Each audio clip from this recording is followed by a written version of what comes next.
Tasting of 3 vins clairs from Chardonnay. The first one is from Meunier, the second one from Vertu, and the last one from Venerable without malolactic fermentation. So on the Meunier, on the nose of the Meunier, you really feel the tropical fruit, the tropical notes, some mango, some pineapple.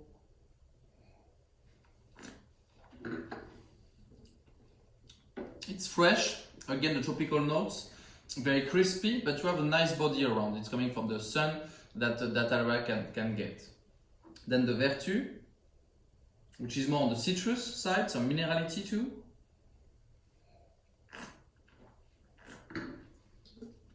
A lot of freshness, very nice acidity, and you can feel the chalk coming from the Côte de Blanc, and in that case from Vertu. Really the citrus aromas and the minerality. Then the Venerable.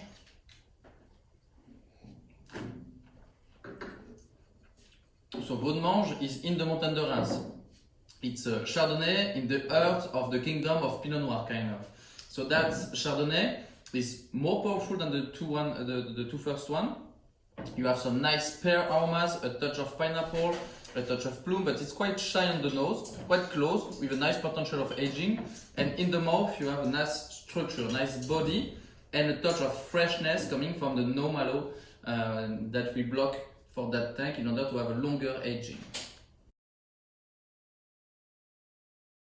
For the very last one, the malolactic fermentation is blocked. In the history of Piper, back in the 80s, we were used to block any malolactic fermentation. It was 100% without malolactic fermentation. Then, when Daniel Thibault came, we changed that policy, we changed that philosophy to 100% malo done. And today, since now 2018, we decide case by case, depending on the vintage, depending on the plot, on the vineyards, on the grapes, if we do block or do not block the malolactic fermentation. So at the end of the day, I have more options while it's time to make the blends, and I can play with the different options I have to find the perfect balance and keep the freshness. 2021 harvest, it was a tricky vintage for the growers with plenty of complicated moments in the year, with some hail in some areas, some frost, also a lot of mildew, a lot of disease in the vineyards.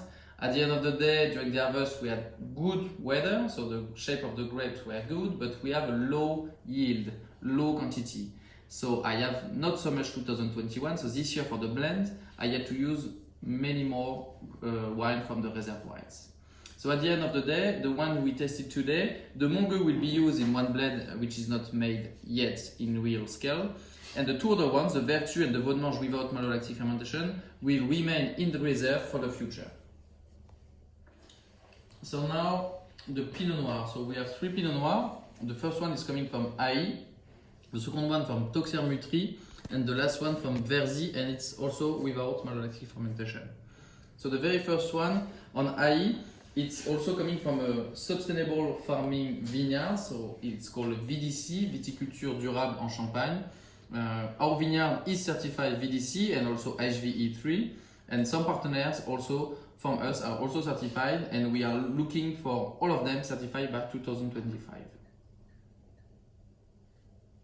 So on the nose, you have some nice red fruit, but also a touch of toastiness.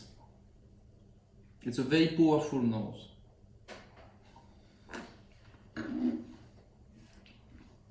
The mouth is full-bodied, with again nice structure and body, and the phenol is quite fresh. Nice potential of aging. Toxier, which is kind of one of the cold terroir kind of the Montagne de Reims, and you can feel it. It's quite close, you have a touch of smokiness, again some toastiness, some minerality. In the mouth you find some citrus, such like tangerine, a touch of grapefruit, a nice bitterness at the end, very long too. And the last one is Verzy, without malolactic fermentation. The nose is more shy, fresh fruit, but very, very discreet.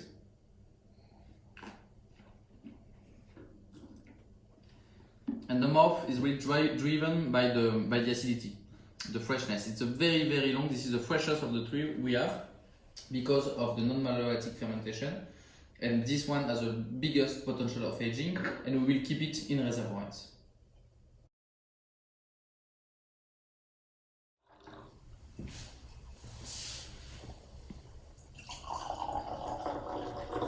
Thanks.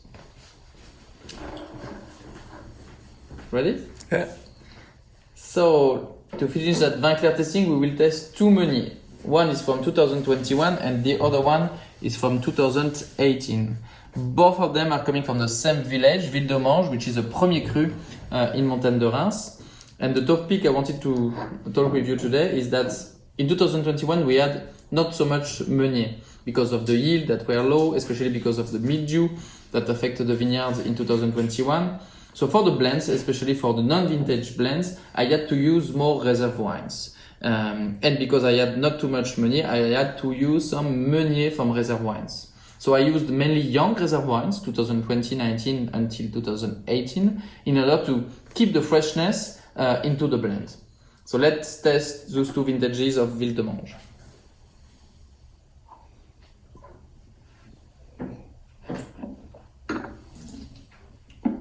So 2021 is very nice, very fresh, nice of gourmandise, nice of fruitiness. I have some nice wild strawberries,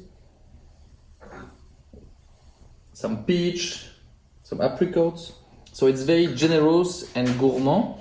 And in the mouth, same thing. It's very creamy, nice sweetness to it.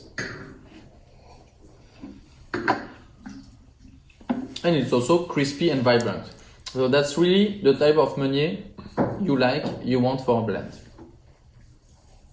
And then for the reserve wines, for sure you have less fruit, more spiciness, more toastiness also, a touch of chocolate, which is coming from the aging.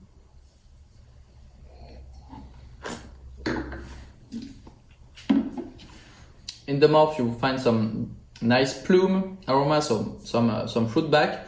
Still the spiciness, the body, it's round, nicely round and with a nice freshness. So it's different style, but for me it was very interesting this year to use both of them in the blends I made for the non-vintage champagne. Okay.